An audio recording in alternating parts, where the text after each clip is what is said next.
नमस्कार। आज हम एक बहुत ही दिलचस्प किताब पर बात करने वाले हैं, डेब्रा पेन की द बर्डन ऑफ स्पैरोज। हाँ, ये कहानी वाकई छू जाती है। बिल्कुल। कभी कभी कुछ कहानियां हमें यूं छू जाती हैं जैसे कोई हल्की हवा का झोंका। और ये सिर्फ एक कहानी नहीं है, है ना? ये तो मतलब उन जज्बातों का एक पूरा सफर है। दुख, उम्मीद और वो वजन जिसे हम सब कहीं ना कहीं ढोते हैं। सही कहा। और इसी वजन से जुड़ा है कहानी का केंद्रीय रूपक गौरैया। हाँ, गौरैया कितनी दिलचस्प पसंद है। नन्ही सी, हल्की सी, पर उसमें आसमान छूने की एक गजब की एक जिजीविशा होती है। तो ये जो शीर्षक है द बर्डन ऑफ स्पैरोज, यानी गौरैया का बोझ, ये सिर्फ चिड़ियों के वजन के बारे में नहीं है। बिल्कुल नहीं। ये इशारा है हमारे अपने बोझों की तरफ। यादें, रिश्ते, अधूरे सपने, शायद कोई अपराध बोध भी, वो सब कुछ जो हमें नीचे खींचता है। और इन बोझों को उठाते हुए कहानी हमें 3 किरदारों से मिलवाती है। पहली है क्लेयर। हाँ, क्लेयर, एक ऐसी औरत जिसने शायद जिंदगी में बहुत कुछ देखा है और अब उसके अंदर एक खालीपन सा बस गया है। वो अक्सर खिड़की से गौरैयों को देखती रहती है, जैसे उनमें वो आजादी ढूंढ रही हो जो इसकी अपनी जिंदगी में नहीं है। एक तलाश। फिर है डेविड बाहर से देखो तो एकदम मजबूत, पर अंदर से जैसे सब बिखरा हुआ है। अतीत का बोझ बहुत भारी है उस पर, और वो जैसे अपने ही दिल से भाग रहा है। और तीसरी है मार्गरेट। उनकी बातें कभी कभी थोड़ी सख्त लग सकती हैं। हाँ, पर दिल नर्म है। वो सबको जोड़ने की कोशिश में लगी रहती हैं, रिश्तों को बचाने की। लेकिन इस कोशिश में वो खुद अकेली पड़ती जाती हैं, है ना? ये भी तो एक बोझ है, सबको संभालने का बोझ। हाँ बिल्कुल। और ये तीनों किरदार हमें मिलते हैं एक छोटे से कस्बे में, धीमी रफ्तार वाला कस्बा। और वो माहौल, वो धुंधली सुबहें, वो खामोश शामें, वो सिर्फ बैकग्राउंड नहीं है, वो किरदारों के मन का आईना है। सही कहा। जैसे वो कस्बा भी उनकी अंदरूनी कश्मकश को दर्शाता है। हाँ, तो आज का हमारा मकसद है कि हम इन किरदारों की यात्रा को समझें, उनके बोझ, उनका अकेलापन, और कैसे वो साझापन के जरिए उड़ान भरते हैं। किताब का जो मूल संदेश है, साझा बोझ और स्वतंत्रता की खोज, उसकी गहराई में उतरेंगे। बिल्कुल। चलिए शुरू करते हैं। तो कहानी की शुरुआत में किरदारों का जो वजन है और उनका अकेलापन, वो साफ दिखता है। क्लेयर को ही ले। खिड़की पर बैठकर गौरैयों को देखना, ये जैसे उसकी रोज की एक रस्म बन गई है। और उसके मन में वो ख्याल घूमता है, काश मैं भी इनकी तरह हल्की हो सकती, बिना किसी बोझ के उड़ सकती। ये सिर्फ एक इच्छा नहीं है, ये उसके अंदर के खालीपन का, उसके अतीत के बोझ का मतलब एक प्रतिबिंब है। हाँ, वो उन चिड़ियों में वो आजादी देख रही है जो उसे लगता है उसने खो दी है। और ये बोझ सिर्फ बीती बातों का नहीं होता है ना, ये टूटे रिश्तों का, अधूरी उम्मीदों का, शायद कुछ गलत फैसलों का एक मिला जुला वजन होता है। यादें बेड़ियां बन जाती हैं। कभी कभी जब क्लेयर की आंखों से दुनिया देखते हैं तो हमें अपनी ही तन्हाई याद आ जाती है। ये बात कहानी को बहुत रिलेटेबल बना देती है। बहुत ज्यादा। कहीं ना कहीं हम सब ने वो खिड़की देखी है। अब डेविड की बात करते हैं। बाहर से एकदम नियंत्रित, मजबूत। हाँ, पर अंदर सब उलझा हुआ अतीत का साया है। वो सबके सामने तो मुस्कुरा लेता है, पर अकेले में वो खुद से पूछता है, क्यों ऐसा है कि मैं सबके सामने मुस्कुरा सकता हूँ पर अपने ही दिल के सामने हिम्मत हार जाता हूँ। ये जो द्वंद्व है, बाहरी दिखावे और अंदरूनी सच्चाई का, ये बहुत मार्मिक है। उसके सपनों में गौरैया आती है, पर वो बोल नहीं पाता, जैसे आवाज कहीं फंस गई हो। हाँ, ये उस अनकहे दर्द का प्रतीक है, वो बोझ जिसे वो जाहिर नहीं कर पा रहा, अतीत उसे खुलने नहीं देता। और ये स्थिति भी कितनी जानी पहचानी लगती है। डेविड की चुप्पी हमें हमारे अपने छुपे हुए दर्द से मिला देती है। ये बिल्कुल सही लगता है। उसकी खामोशी में बहुत कुछ छिपा है। और फिर मार्गरेट, बाहर से सख्त, फैसले लेने वाली, पर अंदर एक नर्म दिल, रिश्तों को लेकर बहुत संवेदनशील। उनका बोझ है जिम्मेदारी का, सबको साथ लेकर चलने की कोशिश, किसी को बिखरने ना देने का दबाव, और साथ ही वो डर कि कहीं सब कुछ हाथ से छूट न जाए, कहीं वो अकेली ना रह जाए। दूसरों को सहारा देते देते कहीं वो खुद ही खाली तो नहीं होती जा रही है। ये भी एक विडंबना है। हाँ, दूसरों का बोझ उठाते उठाते अपना वजन बढ़ जाना।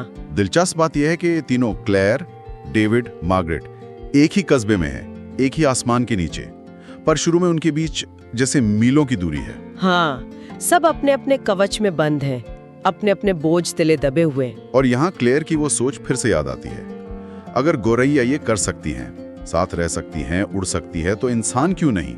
यही सवाल कहानी को आगे बढ़ाता है। एक उम्मीद जगाता है कि शायद ये दूरियां मिट सकती हैं। तो अब कहानी उस मोड़ पर आती है जहां इस खामोशी में पहली दरारें पड़ती हैं। हाँ, एकदम से नहीं बल्कि धीरे धीरे, टकराव नहीं बदलाव। क्लेयर और डेविड के बीच एक बहुत नाजुक सा रिश्ता पनपने लगता है। एक बारिश की शाम का जिक्र है। शब्द कम है पर जैसे आंखों आंखों में एक पहचान हो जाती है, एक दूसरे के दर्द की पहचान। उनकी वो बातचीत गौरैया पर, ये उड़ जाती हैं, हम तो अपने बोझ से बंधे रह जाते हैं, ये उनके साझा एहसास को दिखाता है। हाँ, वो एक पल है जहाँ वो दोनों शायद एक ही नाव में सवार महसूस करते हैं। पर ये जुड़ाव आसान नहीं होता होगा।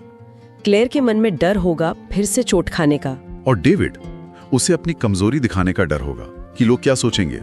ये जो दिल खोलने का डर है, ये बहुत असली लगता है, वल्नरेबिलिटी का डर। बिल्कुल, और यहीं पर साझा कमजोरी का महत्व समझ आता है, भले ही वो अनकही हो। चुप्पी तोड़ना मुश्किल है पर शायद जरूरी भी। इसी बीच मार्गरेट की जिंदगी में एक अहम मोड़ आता है। वो अपनी एक पुरानी दोस्त को खो देती हैं। हाँ, और ये नुकसान उनके अंदर के अकेलेपन के डर को और गहरा कर देता है। लेकिन यही घटना उन्हें जैसे जगाती भी है। उन्हें एहसास होता है कि अगर वो लोगों को अपने करीब नहीं आने देंगी तो अकेलेपन उन्हें सच में तोड़ देगा।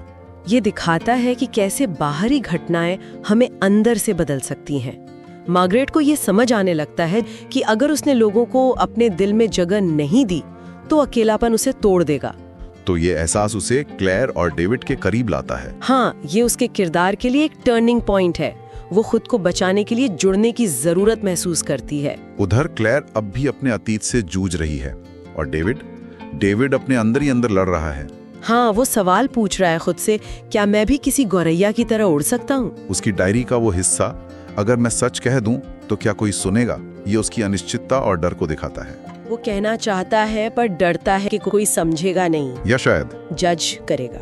इन दोनों के संघर्ष कहीं ना कहीं एक ही जगह मिलते हैं, अपने सच का सामना करने का डर। और यहाँ मार्गरेट की जो नई समझ है वो बहुत अहम हो जाती है। उसे एहसास होता है कि दिल का बोझ तब तक हल्का नहीं होता जब तक हम उसे किसी के साथ बांट ना लें। यही समझ, यही जरूरत कहानी को उसके चरमोत्कर्ष की तरफ ले जाती है। जिस तरह ये किरदार एक दूसरे से जुड़कर हल्का महसूस करने की दिशा में बढ़ रहे हैं, उसी तरह कहानियां भी साझा करने से ज्यादा मायने रखती हैं। अगर आपको ये कहानी अब तक अच्छी लग रही है तो एक छोटा सा रिक्वेस्ट है। हाँ, जरूर। इस पेशकश को लाइक जरूर कीजिए और अपने दोस्तों के साथ शेयर कीजिए, क्योंकि शायद ये कहानी उनके दिल को भी छू जाए। बिल्कुल। और हाँ, चैनल को सब्सक्राइब करना मत भूलिए ताकि आप अगली कहानियों से भी जुड़े रहें। तो अब हम आते हैं कहानी के उस शिखर पर, उस क्लाइमेक्स पर, जहां सब कुछ बदलता है, सच्चाई का सामना। हाँ, वो एक बहुत ही पावरफुल सीन है। क्लेयर हिम्मत करती है, वो अपने बोझ को साझा करने का फैसला करती है। आवाज में शायद कंपन हो पर इरादा पक्का है। वो कहती है, मैं थक गई हूं इस बोझ से, अगर बोझ उठाना ही है तो क्यों ना हम तीनों मिलकर उठाएं। वो अपने अतीत की गलती, उस अपराध बोध को जाहिर करती है जिसे वो अकेले ढो रही थी। ये बहुत हिम्मत का काम है, अपनी कमजोरी को, अपनी भूल को सबके सामने रखना। हाँ, सालों की चुप्पी के बाद सच बोलने में जो ताकत होती है वो यहाँ महसूस होती है। ये सिर्फ शब्द नहीं, ये मुक्ति की एक शुरुआत है। और क्लेयर की ये ईमानदारी जैसे डेविड के लिए भी एक दरवाजा खोल देती है। हाँ, वो भी अपने अंदर दबे बोझ को बाहर निकालता है, अपने भाई को खोने का दर्द, वो अपराध बोध। वो कहता है, क्लेयर तुम अकेली नहीं हो, ये बोझ मैं हर पल उठाए घूम रहा हूँ। ये दिखाता है कि कैसे एक इंसान की सच्चाई दूसरे को हिम्मत दे सकती है। साझा दर्द जैसे गूंज उठता है, अकेलेपन को कम करता है। बिल्कुल, एम्पैथी का एक बहुत खूबसूरत उदाहरण है ये। फिर मार्गरेट की बारी आती है, वो भी अपना नकाब उतार देती है। हाँ, वो मानती है कि हमेशा मजबूत दिखने की कोशिश करना भी एक बोझ है। वो अपने अकेलेपन के डर को जाहिर करती है। मेरा बोझ ये है कि मैंने कभी किसी को अपने डर दिखाए ही नहीं, मैं अकेली नहीं रहना चाहती। ये नकाब उतारने वाली बात बहुत गहरी है। तीनों को एहसास होता है कि असली ताकत शायद कमजोरी छिपाने में नहीं, बल्कि उसे साझा करने में। हाँ, बोझ खत्म नहीं होते, पर जब उन्हें बांट लिया जाता है तो वो संभालने लायक हो जाते हैं, कुचलते नहीं हैं। शायद बोझ कभी पूरी तरह मिटता नहीं है, पर जब हम किसी के साथ उसे बांटते हैं तो वो हमें कुचलता नहीं है। और यहाँ फिर से गौरैया का रूपक लौटाता है। हाँ, गौरैया की तरह जो कभी अकेली नहीं उड़ती। हम सबको किसी न किसी झुंड की जरूरत होती है। वो झुंड, वो कनेक्शन ही सहारा बनता है। इस चरमोत्कर्ष के बाद कहानी का जो आखिरी हिस्सा है उड़ना सीखना, वो बदलाव का समय है। हाँ, सच बोलने के बाद का जीवन, अब चीजें बदल रही हैं। तीनों के बीच का रिश्ता गहरा हो गया है, उसमें अपनापन है, भरोसा है। क्लेयर ने फिर से लिखना शुरू कर दिया है, शायद अपने एहसासों को शब्द देकर वो हल्का महसूस कर रही है। और डेविड, उसने अपना कैमरा फिर उठा लिया है, पर अब उसकी तस्वीरों में सिर्फ अंधेरा नहीं, एक नई रोशनी भी है। बिल्कुल। और मार्गरेट, जो हमेशा सबको रास्ता दिखाती थी, अब खुद अपनी कमजोरी साझा करना सीख रही हैं। वो अपने छात्रों से ज्यादा खुलकर बात कर रही हैं, अपने डर को मान रही हैं। ये पूरी प्रक्रिया ही जैसे एक हीलिंग है, एक उपचार है। ये दिखाती है कि बोझ का सामना करने और उसे साझा करने से सिर्फ राहत नहीं मिलती, बल्कि जीवन में नई ऊर्जा आती है, नई रचनात्मकता, रिश्तों में नई गहराई। कभी कभी जिंदगी हमें तोड़कर ही जोड़ती है। बहुत गहरा मतलब है इसका। वो टूटे हुए हिस्से ही शायद हमें ज्यादा पूरा बनाते हैं। हाँ, उनमें एक अलग तरह की खूबसूरती होती है। कहानी का अंत बहुत शांत है, सुकून देने वाला। वही पार्क, वही बेंच। हाँ, पर अब माहौल अलग है। तीनों वहाँ बैठे हैं, पर अब वो पहले वाली दूरी नहीं है। एक साझा खामोशी है, एक समझ है। वो अपनी यात्रा को स्वीकार कर रहे हैं, अपने दर्द को और इस नए रिश्ते को भी। क्लेयर कहती है, अब लगता है जैसे ये जगह हमारी कहानी का हिस्सा बन गई है। और उनमें ये उम्मीद भी है कि शायद उनकी कहानी किसी और को भी हिम्मत दे। और यही किताब का जो केंद्रीय संदेश है, वो पूरी तरह से सामने आता है कि बोझ रहेंगे, जीवन की चुनौतियां रहेंगी, ये हिस्सा है जिंदगी का, पर उन्हें अकेले ढोने की जरूरत नहीं है। हाँ, जब हम उन्हें साझा करते हैं तो हमें ताकत मिलती है, और यही साझापन, यही इंसानी जुड़ाव हमें इन बोझों के बावजूद उड़ने का हौसला देता है। इंसान भी अकेला नहीं जी सकता, कनेक्शन कितना जरूरी है। बिल्कुल, एक दूसरे का सहारा बनना। तो द बर्डन ऑफ स्पैरोज की इस पूरी चर्चा से जो मुख्य बात निकल कर आती है, वो शायद यही है कि बोझ हमारी जिंदगी का हिस्सा है। हम उनसे बच नहीं सकते, पर उन्हें अकेले ढोना हमारी किस्मत नहीं है। जब हम हिम्मत करके उन्हें साझा करते हैं, तो हम उन्हें उठाना सीख जाते हैं, बिना कुचले हुए। और शायद यही साझापन हमें असल में उड़ना सिखाता है। बोझ जिंदगी का हिस्सा है, पर यह बोझ हमें रोकने के लिए नहीं, बल्कि हमें उड़ना सिखाने के लिए आता है। बहुत खूबसूरती से कहा। और आखिर में एक बात सोचने वाली है हम सब के लिए, हम सब किसी न किसी रूप में कोई ना कोई बोझ लेके चल रहे हैं। हाँ, ये सच है। कोई अनकहा सच, कोई पछतावा, कोई डर। ये कहानी याद दिलाती है कि इस सफर में कोई अकेला नहीं है। जरूरत है तो बस हिम्मत की। हाँ, हिम्मत की, किसी से बात करने की, अपना दिल खोलने की। तुम अकेले नहीं हो, बस किसी से शेयर करने की हिम्मत करो और देखो तुम्हारे पंख फिर से उड़ना सीख जाएंगे। ताकत जुड़ने में है। बिल्कुल। और जाते जाते एक सवाल हम सबके मन में छोड़ जाते हैं, क्या हम अपनी जिंदगी उस गौरैया के झुंड की तरह जी रहे हैं जहाँ एक दूसरे का सहारा है, या फिर हम अकेले ही अपना सारा वजन उठाने की कोशिश कर रहे हैं? और अगर अकेले हैं तो उस झुंड को, उस अपनेपन को कैसे खोजा जाए?